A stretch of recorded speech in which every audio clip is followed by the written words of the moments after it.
मेरा नाम साइमा है। मैं एक छोटे से शहर में रहती हूँ। मेरे घर में मैं, मेरे पति और मेरी सास रहती है। अभी मेरी उम्र 31 साल है। ये बात उस वक्त की है जब मैं 21 साल की थी और कॉलेज में पढ़ाई करती थी। मुझे पढ़ाई में कोई दिलचस्पी नहीं थी, लेकिन मैं पापा के डर से पढ़ाई कर रही थी। मेरे पिता एक मशहूर बिजनेसमैन थे और उनका रवैया हमारे लिए शुरू से ही सख्त था। मैंने अपनी अभी तक की ज़िंदगी में कभी भी अपने पिता को मुस्कुराते हुए नहीं देखा था। वो हर वक्त ही गुस्से में रहते। ऐसा नहीं था कि उनके गुस्से में रहने के पीछे कोई वजह थी, बल्कि वो शुरू से ही उनका स्वभाव ऐसा ही था। मैं उनकी इकलौती संतान थी, फिर भी मेरे पिता ने कभी भी मुझसे प्यार से बात नहीं की थी। वो मेरी छोटी से छोटी ज़रूरतों का ध्यान रखते थे, लेकिन मैं उनके गुस्से से बहुत परेशान थी। मैं और मेरी माँ बहुत ही फूक फूक कर कदम रखते थे और हमेशा ही ध्यान रखते थे कि कोई भी काम उनकी मर्जी के खिलाफ ना हो। मेरी माँ भी बहुत ही पढ़ी लिखी और समझदार महिला थी। मैं अपने घर वालों के ज़्यादा सख्त रवैये की वजह से उन लोगों से दूर होती जा रही थी। कहने कहते हैं ना, ज़्यादा सख्त व्यवहार भी आपको अपनों से दूर कर देता है। ठीक वैसा ही मेरे साथ भी हुआ था। एक दिन जब मैं कॉलेज से घर आई तो मेरे पापा के एक बिजनेस पार्टनर अपनी फैमिली के साथ हमारे घर आए हुए थे और वो हमारे घर के ड्राइंग रूम में बैठे हुए थे। मेरे पापा के बिजनेस पार्टनर अक्सर हमारे घर आया जाया करते थे। मैंने खाना खाया और जाकर सो गई। जब सोकर उठी तो माँ ने बताया कि तुम्हारे पापा ने तुम्हारी शादी अपने बिजनेस पार्टनर के बेटे समर के साथ तय कर दी है। अगले कुछ ही दिनों में तुम्हारी सगाई होने वाली है और उसके बाद तुम्हारी शादी।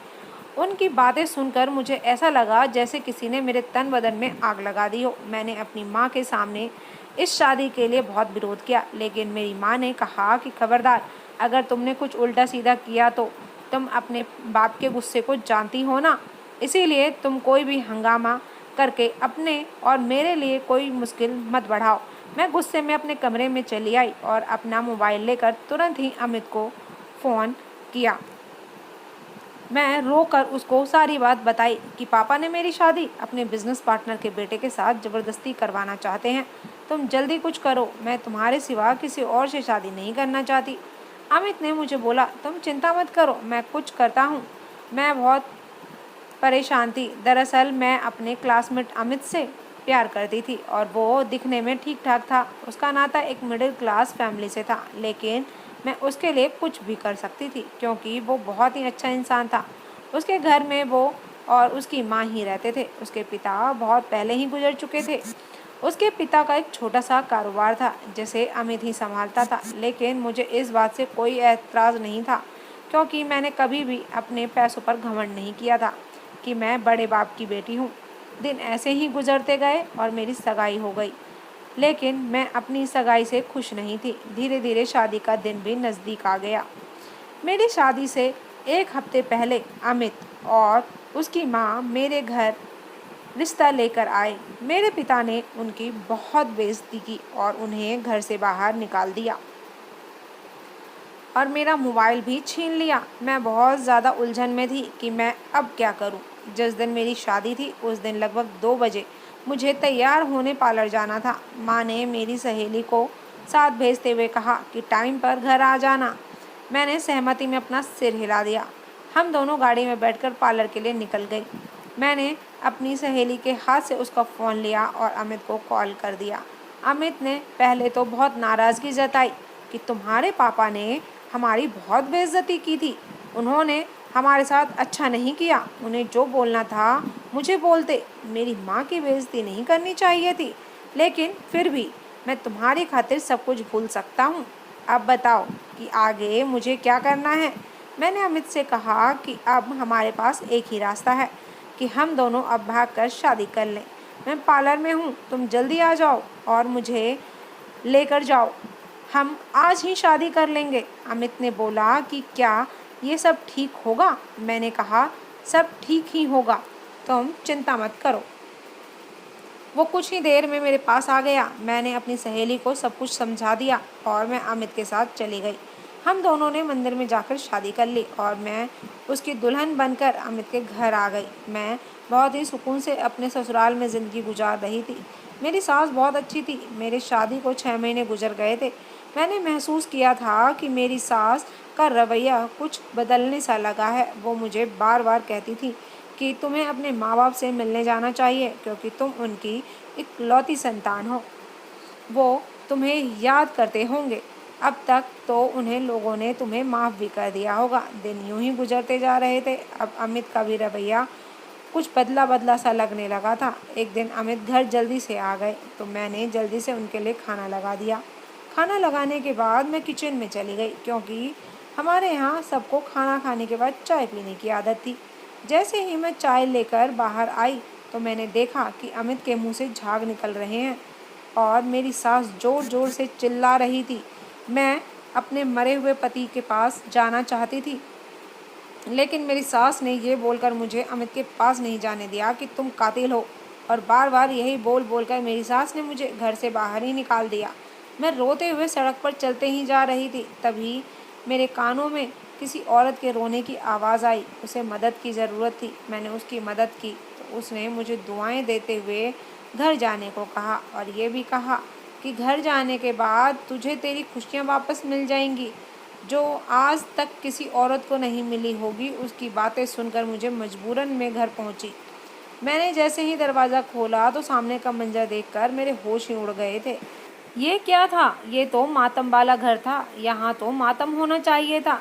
तो ये सब क्या था? मेरे पति की लाश कहाँ गई? मेरी सास कहाँ गई? मुझे तो कुछ भी समझ नहीं आ रहा था।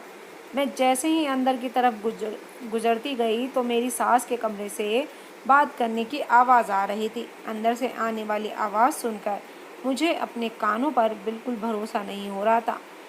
मेरी नाक के नीचे इतनी बड़ी साजिश रचाई गई थी, लेकिन मैं इन सब से कैसे बेखबर रही? प्यार के नाम पर मेरे साथ इतना गंदा खेल खेला गया था।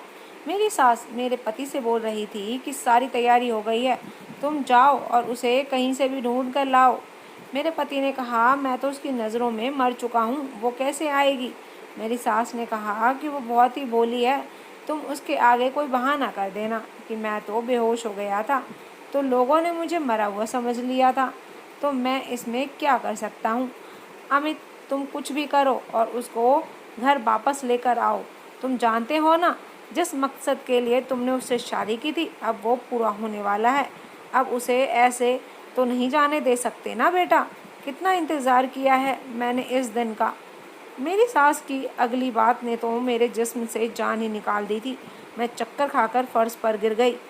मेरे पति और सास ने मेरे गिरने की आवाज़ सुनकर दरवाजे की तरफ देखा तो उनके चेहरे पर खौफ का साया मंडराने लगा। उन्होंने मुझे बेड पर लिटाया और जब मुझे होश आया तो मैंने देखा कि मेरे पति अमित बहुत ही बेचैनी से कमरे में टहल रहा था। मैं तुरंत उठी और कहा कि मुझे अपने माँ बाप के घर जाना है। मैं उन लोगों की कोई बात सुनने बिना ही कमरे से बाहर की तरफ निकलने के लिए आगे बढ़ी और मैं अपने मम्मी पापा के घर जाने लगी। वहाँ पहुँची तो पता चला कि मेरे पापा एक हफ्ते पहले ही गुजर चुके थे और जाने से पहले अपनी सारी जायदाद मेरे नाम कर गए थे। मेरी माँ मुझे देखते ही गले लग कर रोने लगी और मेरा भी यही हाल था। दरअसल अमित ने मेरी दौलत के लालच में आकर मुझसे शादी की थी। पहले तो सब कुछ ठीक था, लेकिन जब उन्हें पता चला कि मेरे पापा गुस्से में मुझे एक फूटी कौड़ी नहीं देने वाले तो उन लोगों का मन मेरी तरफ से खट्टा होने लगा।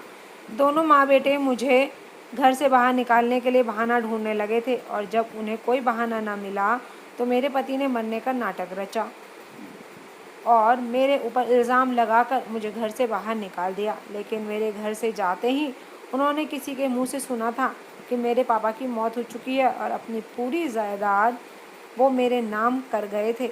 तो ये खबर सुनकर मेरे पति उठकर बैठ गया। मोहल्ले वालों कुछ तो डर गए और कुछ ने वजह जानने की कोशिश की तो उनके सामने ऐसा महसूस कराया गया कि जैसे उनको कुछ भी याद ही नहीं।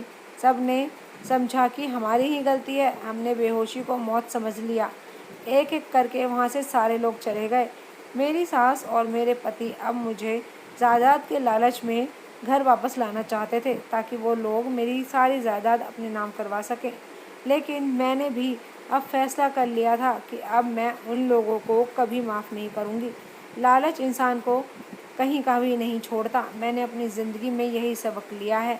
कि कभी भी अपने माता पिता की मर्ज़ी के खिलाफ़ कोई कदम नहीं उठाना चाहिए। तो दोस्तों, आज की कहानी आपको कैसी लगी ज़रूर बताइएगा। चैनल पे अगर न्यू है तो सब्सक्राइब कर लीजिएगा। पुराने हैं तो कहानी पूरी सुनने के लिए धन्यवाद। फिर मिलती हूँ नई कहानी के साथ। जब तक के लिए बाय बाय।